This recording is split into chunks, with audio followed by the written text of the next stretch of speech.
Hello guys, চন্দনদা গেলে আমি একটা ভিডিও বানাবো, দেখি চন্দনদা ভয় পায় কি না। তো ওখানে দেখতে পাচ্ছ বাথরুমের ওখানে ছাপ রাখছি। তো পরিবার বারবার এখানে ডিস্টার্ব করতেছে, ঝাড়ু নিয়ে যাচ্ছে, ঘর ঝাড় দিচ্ছে বারবার। পরিবারকে বলতেছে ছড় এখন ছড়, চন্দনদা এখনই বাড়াবে, ওকে ভয় দেখাবো। তো পরিবারের কথা শুনছে না। তো দেখি কি হয়, চন্দনদা ভয় পায় কি না, দেখতে থাকো তোমরাও। সাপটা দেখতে পাচ্ছ বাথরুমের দরজার সামনে। আর পরিবার তো বারবার খালি ডিস্টার্ব করে যাচ্ছে। এই পরিসর, ওখানে করে ডিস্টার্ব করতেছে গাইস। ও আবার আসে ডিস্টার্ব করতে, ওকে বারবার বলছি ভাই সর, চন্দন আসবে, ওকে ভয় দেখাতে হবে। তো তাও ও শোনে না। তো মনে হচ্ছে চন্দনদা বাড়াবে এখন।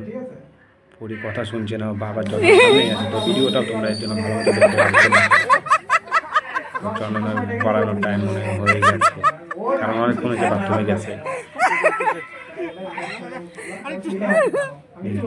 চন্দনা বাড়ানো মনে হয়, চন্দনটা ভয় পায় কিনা এখনো দেখে না, ওখানে যে সাপটা আছে। ভয় পাইছে।